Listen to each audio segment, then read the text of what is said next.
First of all, let me welcome all of you and thank you for coming. My name is Terry Burns. I'm the president of the Ithaca Public Education Initiative. And on behalf of our board, we're very pleased to host this event tonight to welcome Dr. Lavelle Brown. And you will hear from him in just a minute. One of the first things that IPEI did 15 years ago when we were first founded was to welcome our first superintendent, Judith Pastel. And we didn't know it was going to take us 15 years to get to do this again, but we're delighted to be here. During that time, IPEI's mission has not changed. We're still the same organization we were then, and that our vision is that every child, their education is enhanced by the involvement of the community and by being having community members participate in that. The 15 years we have grown our programs, we have changed our structure, but our basic principles are the same. Whether we do it through teacher grants to bring resources into the classroom, or whether we take students out of the classroom into the community, either via the Discovery Trail, through Kids Discover the Trail, or through other grants that take kids, it is something we feel privileged to be able to be involved in. And needless to say, even though we're all volunteers and we put in a lot of hours, we couldn't do it without all of you, because you're our donors and you're the ones that make it possible. So we're thanking you tonight, not only for coming, but for your support of this amazing effort. There are a couple things that I wanted to do. I'm trying to think what they are. What I realize is that we are very lucky to have this space, to have this welcome for Lavelle tonight. And I wanted to thank Scott Wiggins of, where is Scott? Scott is our bartender and our host. Thank you. And also, if you've noticed that there's hints of spring, not outside, but inside, those are from the Ithaca Flower Shop, who provided the flowers, which are on the tables.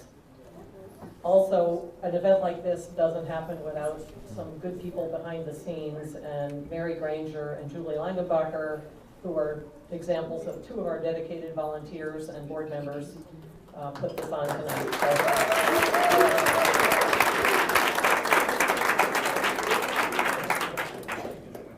So without further ado, I'd like to welcome Dr. Lavelle Brown to the mic. Oh, wow, thank you. Can I take it down? Good evening. Thank you, Terry. Thank you, Mary. Thank you, Mary.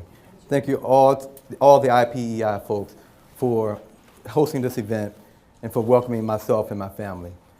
I am the second assistant superintendent in Ithaca City Schools, and I've said that to all the groups I've been in front of, because the superintendent and first assistant superintendent are right there. I learned very quickly that that's where the work happens. We're so happy. And when I say that, I really mean it. You're probably looking at me right now and you're saying, he better be happy. We're doing it for him right now. But we're happy. And we're happy for a couple of reasons. When the news broke about our family leaving Charlottesville, we're from Charlottesville, Virginia. And you must know that I grew up in that town. I went to school in that town. I went to UVA, and I went back to work in that town. I've never left that town for many reasons. And we're very proud of once being the #1 small city in the country. When news broke about us leaving that town, there were some people who weren't very happy with our family. And they all came up and they said, why would you leave Charlottesville? And it brought me much pleasure and joy to say, because we're going to Ithaca. Because, you're now the #1 town in the country. So, and because they were trying to be smart and give us a hard time, it was fun to say that to them.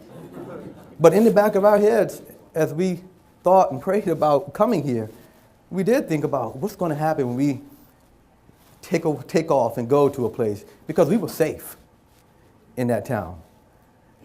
My dad came to me, a guy who didn't graduate from high school, who worked every day for 40 years driving a truck to put his young men through college. This old wise man came to me and he said, you're safe in this town, but ships aren't made to stay in harbor. Ships are built to sail. And he had been hearing us talk about our passion for this work and our passion for our daughter. And he said, it's time for you to do that work in communities all over the country. It's time for you to do that in a place like Charlottesville, but now it's the #1 place to live in the country. When we had that blessing, we started to feel better. But we still had a little bit of anxiety there. We were wondering about the sophistication of the community, because Charlottesville is known for that.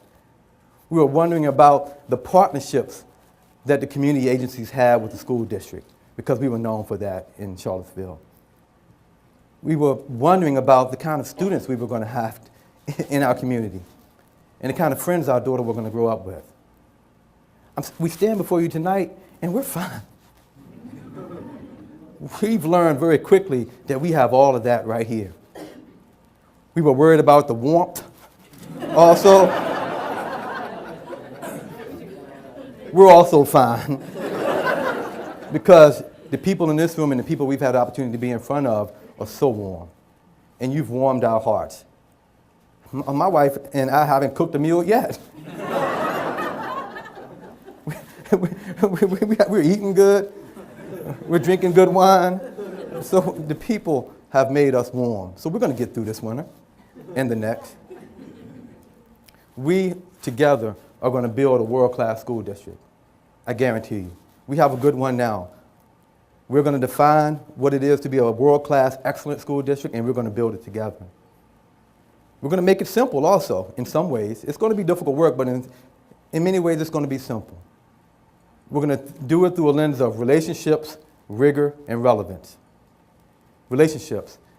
Every educator that one comes in contact that works for our organization is going to be one who can build relationships with children, with one another through our professional learning community work, and with you.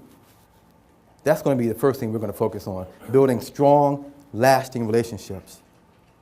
My door is always open. Our staff's door is always going to be open. You send us an email, we'll get back to you in 24.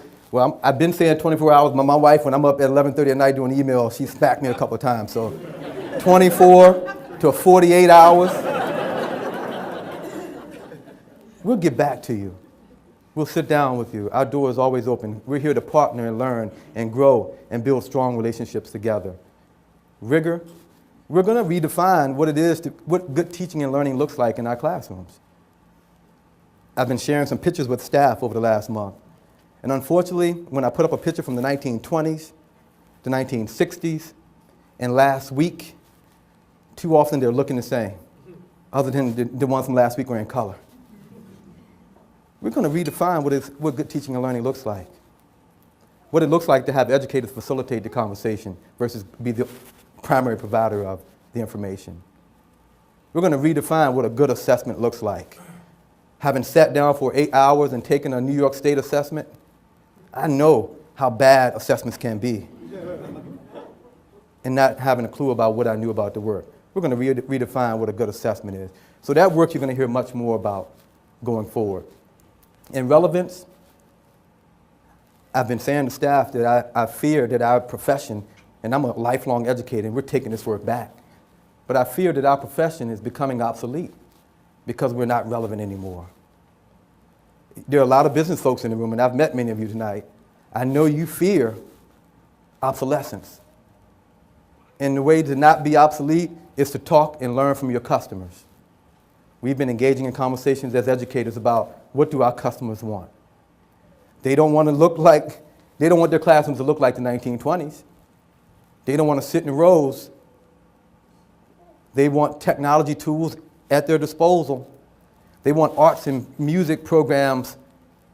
They want ubiquitous technology. They want ubiquitous programs like that. They want those experiences. And our job as educators is to provide it to them so that we won't become irrelevant or obsolete. Rigor, relevance, and relationships. We're going to do this work together. We're going to grow and learn together. And I look forward to partnering with everyone in this room to build that world-class school district that I was speaking of. Thank you, IPI, again, for welcoming us. I appreciate it.